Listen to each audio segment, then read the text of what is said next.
This is My First Job in Sports, the show created to kickstart your journey toward a successful career in the sports industry. Presented by SBRnet, your comprehensive source for data focused on sports fans and more.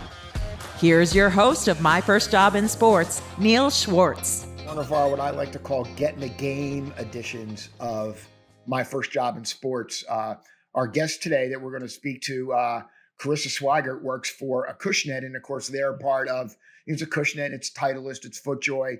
Last year they were at the event, and we did a whole panel on make golf your your life or your job, and so many students really don't think about golf, and they really should. So let me kick off. Welcome to this edition of My First Job in Sports. As our announcer said, I am your host, Neil Schwartz. And as usual, I'm sitting here with Dr. Ashley Gardner, from Temple University. Dr. G, how are you doing this week? I'm doing fantastic. How are you today, Neil? I'm good. You're coming to the end of your term, aren't you? I am so excited. I'm so excited. Are you doing any teaching this summer? No, I'm not. Not this summer, but I'm actually putting in a proposal to teach it at our Rome campus in Rome, Italy in summer 27 or 28. So that's where I'm hopeful to teach. How cool would that be? Oh, yeah. I love Italy. I'm actually going to Italy this summer. My wife and I are actually leaving in about 4 weeks. We're going on a cruise, so I'm really excited. Rome and Spain. It should be a lot of fun. I love those areas. Hey, but I wanted to talk to you for a couple of minutes. As I mentioned earlier, our guest today on the show is going to be Carissa Sweigart from the Acushnet companies, Titleist, FootJoy, and so on. But, one of the things that really came through is that how many opportunities there are now in the business of sports for women. What would you tell some of the women in your classes about the sports business and where they should, be looking for jobs? Absolutely. So obviously as women, some women, I'm sure some girls in my class are very intimidated because they go into these spaces and they are very hyper male dominated, male centered, male constructed. But we have to realize what we bring to organizations. Women bring something specifically unique to sport organizations that they need. And so I say go into sport organizations with your full self and be open to any and every opportunity, because we are not just support staff, we can be leaders. No, I mean, you're seeing it in a lot of places. I mean, I've been in the sports business for over 25 years, and for a lot of times, you'd sit around conference rooms and, you wouldn't see that many female faces, and now you are. I have to admit that the sports business has made, and I would say, giant leaps from where it was in terms of the number of female faces that are now in the industry.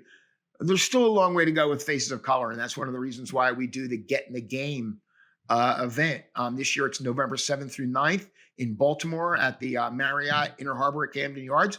Last year, I met Dr. G at the event. She was one of our panelists. She was terrific, and I know she's going to be back this year. So, you know what? Let's get to our interview with Carissa Sweigart. Hey, and before I go, don't forget to follow us on social media. If you like the show, give us a couple of likes. If you want to give us a good review, that's fine. If you want to give us a bad review, you know what? That's fine too. Because you know what? I learn just as much from the bad reviews as I do from the good ones. We've got a fantastic interview. We're going to be talking to Carissa Sweigart. Carissa is actually Director of Culture Wellbeing for Acushnet. Those of you not official, that are not aware of Acushnet, I've got about a few $1,000s worth of their equipment sitting in my golf bag at the moment. They are, of course, Titleist, FootJoy, and makers of a number of other great golf equipment. And they're a wonderful company in the golf business. So, Carissa, welcome to My First Job in Sports. Thank you for having me, Dr. J and Neil. I appreciate it. What we like to do is normally, we'd like to get a little bit of kind of your story. And rather than have me tell your story, I'd rather have you tell your story.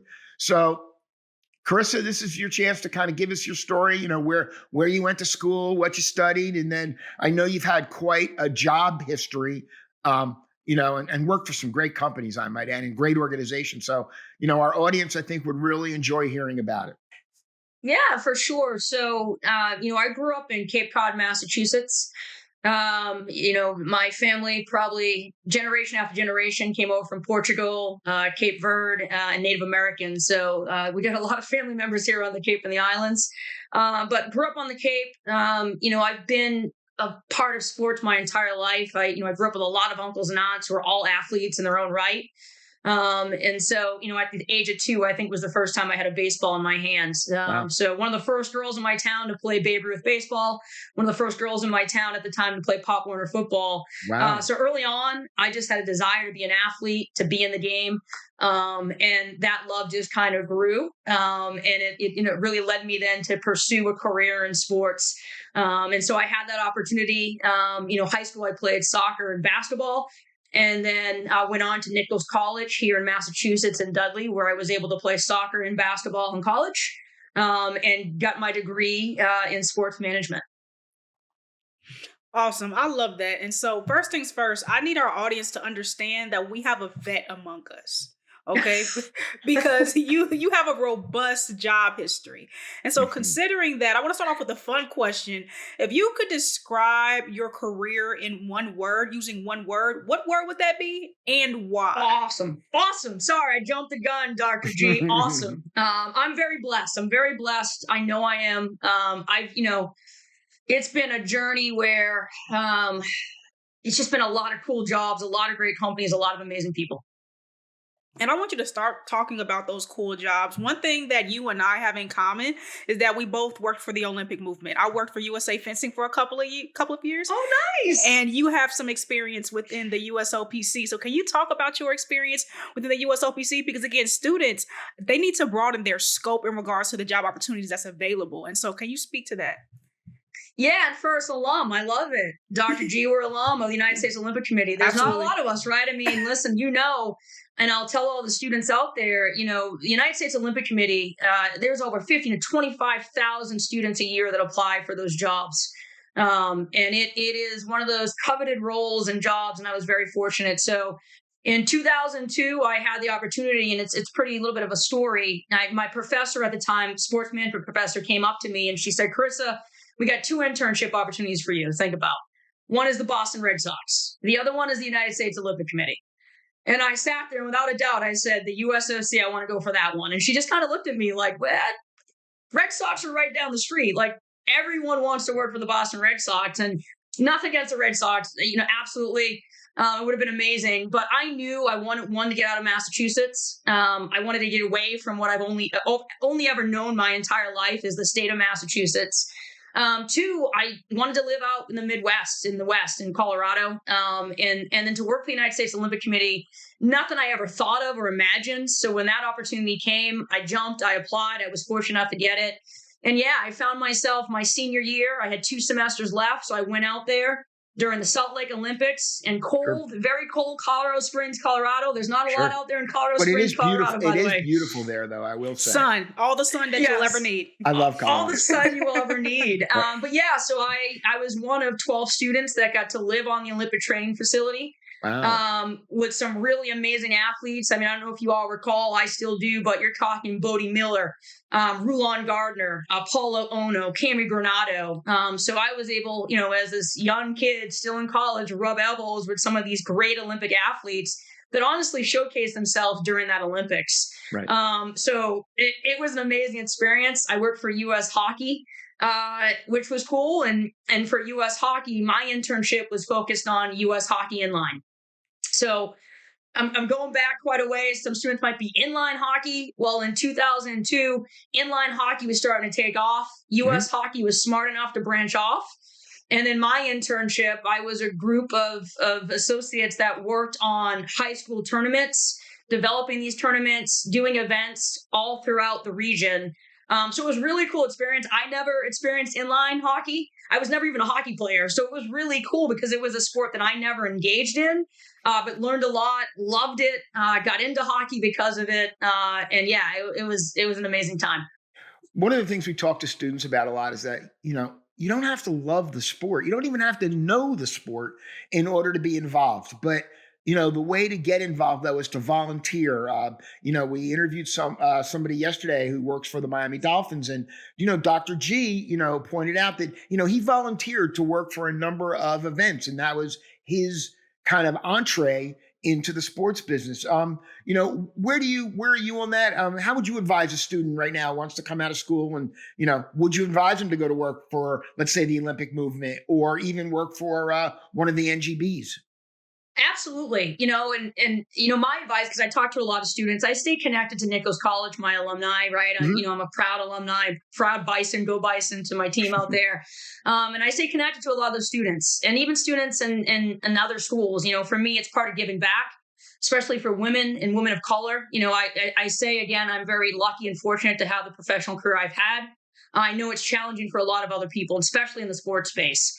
And so for me, what I tell everyone, even if it's a manufacturing company, let's say you want to go work for, Major League Baseball, NBA, that's awesome. But those jobs sometimes are limited. I know you love basketball, but hey, go work for Nike and go work for Nike in the shoe division and maybe work for Nike in the running shoe division. Don't even go into the basketball shoe division, go into running just to cut your teeth. Right. And so I'm a huge proponent of, yes, sports. Absolutely. There's so many, and especially today, there's so many more opportunities for these students than when I graduated way back in 2002. Women's sports wasn't where it was today. There weren't even professional women's leagues at the time. The only one we had was women's soccer league, the WUSA, which folded in that first year. And so there wasn't a lot out there for women, right? And so right now, there's so many opportunities, whether it's working for a manufacturing company. I work for Titleist and FootJoy, Acushnet Company. We're a manufacturing company in the golf industry. It is awesome. Branch out. You can absolutely love your sport that you're in and that you're passionate about, but other opportunities to get you in the door. And that's the most important thing. One of the things last year we do an event called Get in the Game, and it's focused on helping students of color and HBCUs and schools around the country get jobs in the sports business. But one of the things that we really focus on is, look, everybody's not going to go to work for the Boston Red Sox. It's just not going to be that way. So, open yourself up to the opportunities that are presented by brands. Open yourself up to the opportunities that are presented by retail. Open up yourself to the opportunities that are presented by, what I mentioned, like NGBs and the USOC. Open up yourself to opportunities in sports tourism, which, by the way, is a wonderful place to start your career. So, at Get in the Game, this is one of the things that we really focus on. And I know Dr. G and I, have talked about that extensively. I mean, Dr. G, you talk about it, I know, in your classrooms now. I sure do. I talk about how we need to broaden our scope in that sense, because what you've done throughout your career is very clear. You work in sports equipment and even thinking about tourism and hospitality, because that's our department, sport, tourism, and hospitality. You worked in beer. And so oftentimes I have students coming in the door saying, hey, I want to work in hotel management. I want to be a GM. I want to be a coach, and we kind of stay on that one line, but you dibbed and dabbed in some of the unpopular ones, if you will. And so I want you to talk about, number one, the extensive careers that are available in sports equipment, because Neil just talked about, that's something we talk about a lot, but from your experience, you're working in a fantastic golf equipment industry. Yes. So can you talk to us about that? A fantastic industry in general. Really? Yeah. And I would even go back, you talked about retail. Listen, when I was in college, honestly, if I go back to my first job in sports, the high profile one was the United States Olympic Committee. But in college, I was working for a local sports company in the mall. And that was my point of, like, I was in sports. I love sports. I'm working a couple hours as a student athlete on the weekends. I'm making great money. I'm getting discounted shoes, right? I'm getting all my swag to look good on the field. So absolutely, again, there's so many opportunities. There is the retail side, there is the brand side with some of the major brands and a lot of different sports categories. There's the manufacturing side, where I am right now, with Titleist and FootJoy at Acushnet Company, we're the it, right? When you think about the golf, between having the number one ball in golf, number one shoe in golf, I could go on with Scotty Cameron. Our wedges, Vokey Wedges. We got Langston Kings now. We got shoes. We're a global organization, multinational organization, speak almost 18 languages, 28 different countries. I'm having a great opportunity to learn not only the industry of golf, but the facets of it and the differences and nuances of it across the globe. And if we think about golf right now, to get back to this industry we're in, since COVID, golf has just exploded, right? And what I love about that explosion is the demographic is changing. You know, you got more younger kids coming into golf, more women are coming into golf. And that's extremely important because what's happening is it is then creating more opportunity for more people to play this amazing game. And it's creating more jobs. It's creating more layers in the golf industry than what we've ever expected. So yes, whether you want to be a PGA pro, whether you want to be a golf ball fitter, you want to be in marketing sales, there's so much in the golf space. Yeah, there's so much in the golf space here. And I'm just fortunate enough, you know, where my career, I've been able to dabble in a lot of different areas. And, you know, just to touch back on the beer piece, listen, when I was working for Boston Beer Company, and I'll tell everyone, I never thought I was going to get in alcohol. I never wanted to get in alcohol. Sports was my life. Sports is my life. But I stepped back for a moment and said, here's a great opportunity in sales with a major company in my hometown.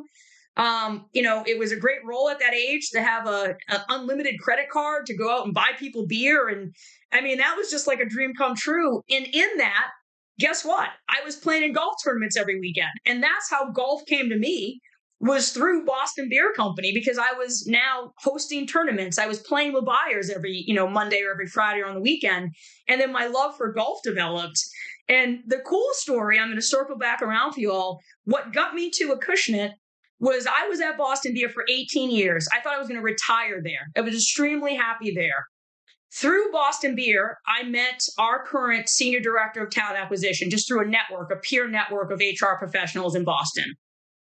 When Acushnet Company posted my role almost 2 years ago, I was just like, hey, curious. Like at that time, I had my daughter, getting ready to have my son, and I wanted to get away from alcohol. I just wanted to maybe like not travel as much and calm down a little bit.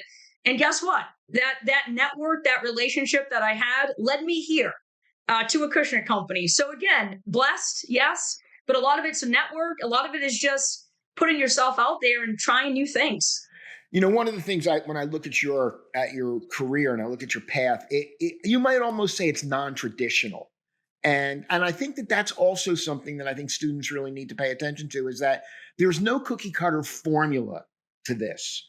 But the sports business, you can start in a lot of different, and you know, you mentioned retail, and I talk about retail a lot. Dick's Sporting Goods and Golf Galaxy are in fact sponsors of Get in the Game.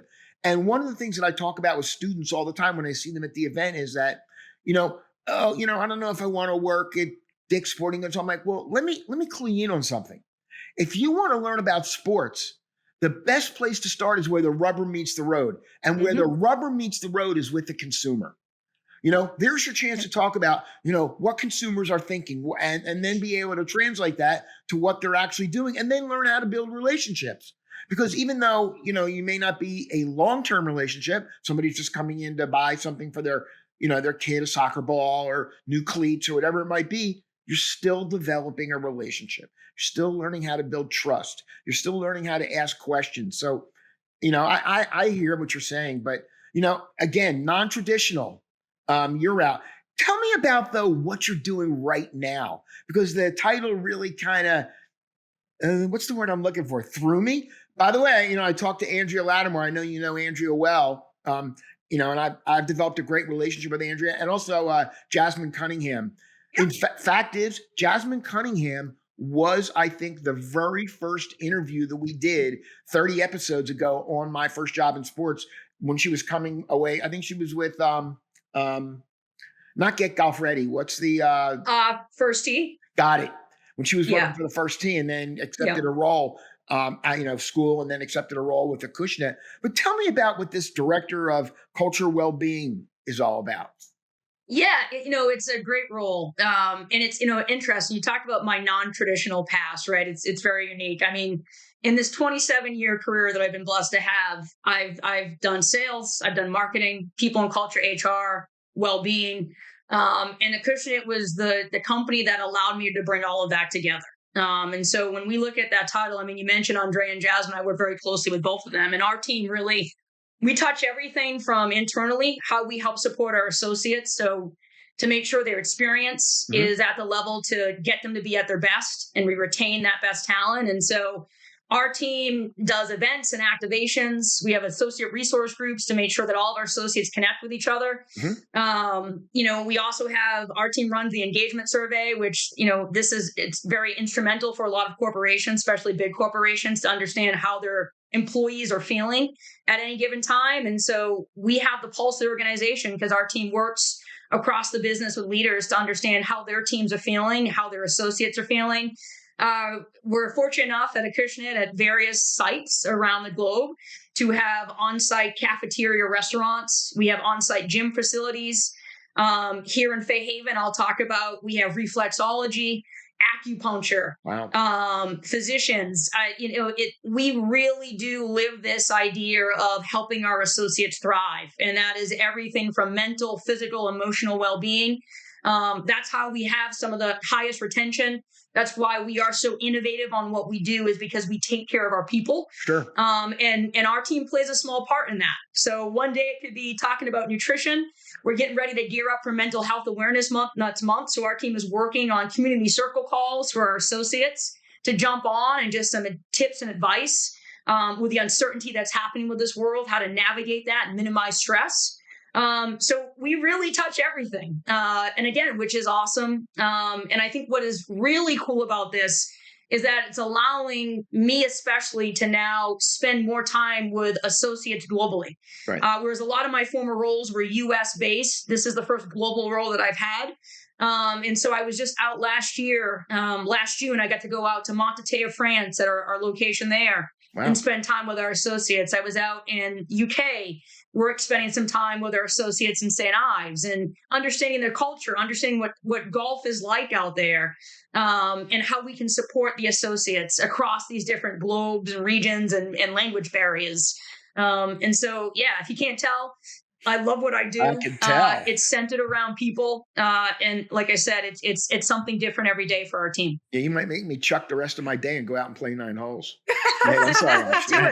I'm sorry, Dr. G. I know you want to talk. No, it's fine because it's very clear that she said she loves what she does. Yes. And out of all of your roles, would you say that this is the most rewarding role, or were there any others? Dr. G. Here's the deal. And again, and every role was rewarding, right? I mean, I think when I look back at my career so far, I think when I was in my 20s, that experience at the Olympic Committee, that was rewarding, right? As a 20-something-year-old, to be living in a different state, to get paid to live in a different state, to interact with athletes, that was rewarding for me. In my 30s, when I looked at Boston Beer Company and growing up in that organization, it was extremely rewarding to travel across the United States, to build those skills, to connect with people, to be a salesperson, to be developed like I was. And then now in my 40s here, it's a different mindset. It's about how I can help others in corporate America or in a sports organization, wherever they are, but help them be their best selves, right? Sure. And take care of themselves. Sure. Because I'll probably see that statistic. I mean, listen, half if not more of it, our lives are at work. And it's getting worse and worse because we're connected all the time now with technology. And so what I love about what our team does is that we are encouraging our people to step away and disengage, and to spend time and prioritize equally their family and their personal life in addition to their work life.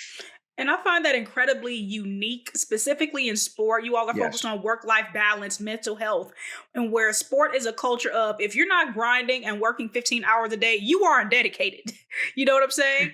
And so I would like you to speak to, let's say, organizations or just students that are about to go into the sport industry about the importance of that balance. Because again, that's not a part of the culture inherently. Yeah, and it's so funny because I remember it growing up too as an athlete, right? I was always out there. It was like, and I coach now. I coach soccer and basketball now in my town. I want to get back to that, by the way. And I remember, my uncle's always telling me, like, Carissa, every day after school, I would go out there for 30 minutes and work on my left hand. I would tape my right hand and work on my left hand dribble. I was always doing my left hand shots, left hand layups. Like, that was every day. That was a religion for me. And you did the work. And absolutely, you still have to do the work, but at the same time, what we all don't see as fans of these athletes is, guess what? They have a team of reflexologists, mental health practitioners, nutritionists, massage therapists. They have chefs. They have a whole team with them. So what we see as athletes are those clips on social media, or fans. What we see of these athletes, these clips on social media of them at 4 a.m. in the gyms working out. Absolutely. But their downtime, it is dedicated to just that, right? And I always say this, Tom Brady is the greatest athlete of all time. Go Patriots, forever a Patriots fan and Tom Brady fan. That man is the epitome of when you talk about resting, right? I mean, you spend time, yes, you have to know the game. You work and you get that skill, but then there's equal amount of time to what you put in your body, equal amount of time into sleep and the value of sleep. And then the mental health, which again is something we need to talk more about, especially for these young students, prioritizing their mental health and well-being, because it's getting worse here globally, especially with these younger students. Yeah, one of the things that get in the game is for the last 2 years, we've had a presentation by an organization called the Ad Council. And their big push has been mental health for college students. And being a student of color presents a whole different set of issues when it comes to mental health.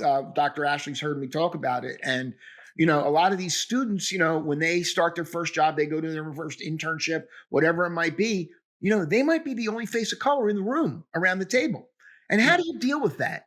Do you just sit there and cower, or, how do you express yourself? And in fact, a lot of these kids have walked up to the panelists at the Ad Council, and some of them were in tears.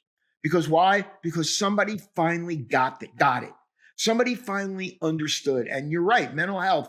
I hate to say it, we've just, kind of, shoved it out there to the corner. But, there's Jelly Roll. I mentioned it. The last one of them is that, he has that song where he says it's okay not to be okay. Yeah. And, but I want to go back to something you said, because this actually affected me. I noticed, obviously, you like to play golf and love to be with your family. That's great stuff. But I noticed you're also coaching girls basketball, soccer. Tell us a little bit about how coaching, kids, has affected you, let's say, in your professional career, or vice versa. Yeah, listen, I always get choked up when I talk about that, because honestly, I look back at some of the coaches I had, and I wouldn't be where I am today if it wasn't for those coaches. A lot of my coaches throughout my life, there were a lot of male figures. My father wasn't around that much when I was younger, and so they filled that gap. So I was fortunate to have a lot of great male coaches that really just helped me just be who I was, right? I mean, there was that sport piece, but then there's that mental development piece, and to your point, Neil, I mean, I'm a multiracial girl growing up on Cape Cod. There wasn't a lot of people that looked like me. I heard the porch monkey. I was made fun of because of my lips were too big. I mean, it was hard. I was always the kid that looked different. And so I utilized sports to prove my worth. And everything I did was, Carissa on the basketball court or soccer field, no one questions, right? And so I was fortunate that I just had strong coaches that got me through that. And then now for me, and I've been coaching since I was 23, because of that experience, I knew when I was able to coach and be able to volunteer for those opportunities, it was important for me to do it so that, one, especially for girls, that they had female coaches. Because I saw that lacking. Again, I had mostly male, probably 99% of my coaches were males growing up. Sure. And nothing against, different genders in coaching, but there is something special for girls, little girls, to see women coaches and to see themselves in them. And so that was a commitment that I made to myself as, I was able to do that more, that I'm going to prioritize coaching. And I continue to do that. I love it right now. I coach under 10 girls basketball and soccer. My daughter's 10 years old. She plays sports, not because I force her, by the way. This kid just loves sports. And I love that for her. But there's nothing better when you have a hard work day and everything's going on in the world right now that's crazy. And you can get on that court with these kids and just their smiles and the fact that this is all, they have that 1 hour with you, give them your all, and they're just so happy to be there. Absolutely. And they're loving it and they're absorbing it. Like, that is the greatest job in the world right there. They're not judging you. Yes. They're not criticizing you. They're just looking for fun. They're looking for your time and they're looking for fun and they're looking for, they're just looking to play. Yeah. Yeah. It's my special spot. I'll tell you that. There's a Carissa when she's at work, and then there's a Coach C, as my athletes call me. There's a Coach C, And Coach C is a lot different when I'm either on that soccer field or on the basketball court. And from what I'm hearing, a lot of what you were saying is that representation is everything. Representation is key. And I want to go back to something that you said earlier, because you mentioned how you're a woman of color and intersectionality plays a huge role in sport and in industries. And oftentimes when we talk and have story time with women of color, at least I'm always asked about the challenges I experience. But I want to flip it in a sense. And I want to know, throughout your career, how have you found your identity to be an asset to organizations? Yeah, it's again, I don't know if it's just I chose the right organizations, or I've just been blessed to just be guided to these organizations. But yeah, I mean, for me, I think when I go back, let's say the beer side, so working for Boston Beer, I worked at an organization which was very focused on women on the sales side, because again, when you think about beer, men consume beer only, women don't consume it. Did not know that. And we were so different at Boston Beer. I mean, and Jim Cook, our founder and owner, and I still, that man, absolutely amazing. I would still walk through a wall for him. He was a proponent of, women, get women out there. Like, I want women salespeople. And for me, it was great because, I would walk in and it was like this cachet of like, I'm a female sales associate selling beer. Here, I'm going to walk into these stores and I'm multiracial, right? Biracial. And it honestly was an advantage in the sense that it was a lot of good dialogue with my buyers. At first, oh, wow, like a woman.